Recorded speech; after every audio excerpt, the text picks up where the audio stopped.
En Estados Unidos se llama fiebre del heno y afecta a más de 30 millones de habitantes. En Chile se estima que cerca del 30% de la población padece rinitis alérgica y presenta síntomas como dolor de cabeza, estornudos, picazón de garganta y oídos, además de lagrimeo, entre otros. Estas partículas que se eliminan, ¿cierto?, de la combustión de los motores diésel y por las calefacciones que se dan en las ciudades, crean un ambiente que es un poquito hostil para las plantas, ¿ya? Las plantas se defienden de eso y para defenderse producen un tipo de proteína frente a ese estrés de las plantas, ¿cierto? Producen un tipo de sustancias tipo de proteínas que se hacen más agresivos.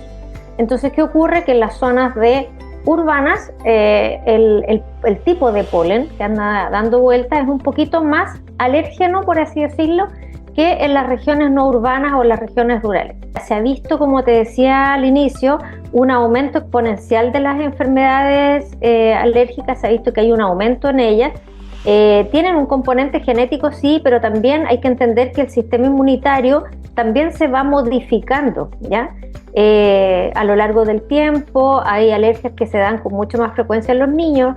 Recordar siempre que este sistema inmunitario está en desarrollo de la edad infantil, ¿cierto?, a la edad adulta, y después, desde la edad adulta a la época, ¿cierto?, de adulto mayor, pasa que también hay otra modificación en el sistema inmunitario que hace o podría hacer que exista una mayor predisposición también frente a estos alérgenos ambientales y personas que antes no tenían alergias, ahora sí las tengan. Los síntomas de la rinitis pueden surgir junto con la aparición de diversos pólenes, entre ellos el del pasto, maleza y árbol de plátano oriental que posee además tricomas, una especie de pelusa que lo cubre y que se desprende quedando suspendida en el aire, provocando reacciones alérgicas.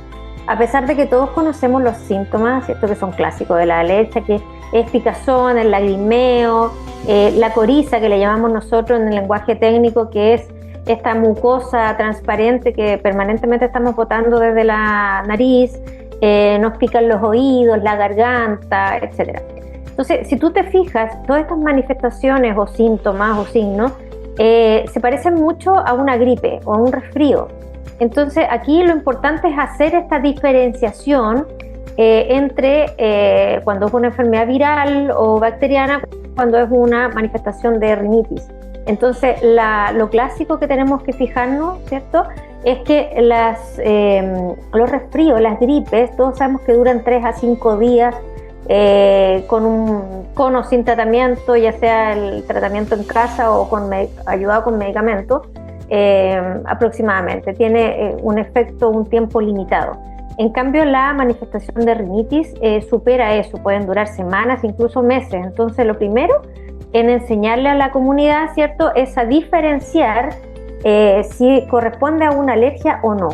Lo primero y la recomendación es acudir al médico, porque el médico es el que te va a dar el tratamiento, porque esto afecta, si bien no es una enfermedad grave, en algunos casos sí, pero en la mayoría de las personas, ¿cierto?, de la población, no es una enfermedad, una patología grave, de gravedad, pero sí genera mucha molestia y mucha mala condición de vida. Ventilar las habitaciones y secar la ropa en lugares que no le dé directamente el viento pueden ser acciones que contribuyen a reducir el impacto de estas partículas en los alérgicos. En el ambiente, bueno, así como está, con el viento que hay hoy, cuesta bastante. El ambiente seco también promueve que estas partículas vuelen y se mantengan más tiempo en el aire, entonces es muy difícil evitarlo. Pueden ayudar también el tema de la limpieza de la casa frecuente, ayuda bastante, ¿cierto? El uso de mascarillas también puede ser un buen ayudante, el de gafas de sol también evita el lagrimeo permanente en los ojos. Si se fijas, todos los tratamientos son enfocados un poco a la mejor calidad de vida, pero ninguno te va a solucionar el tema de las alergias, como te decía.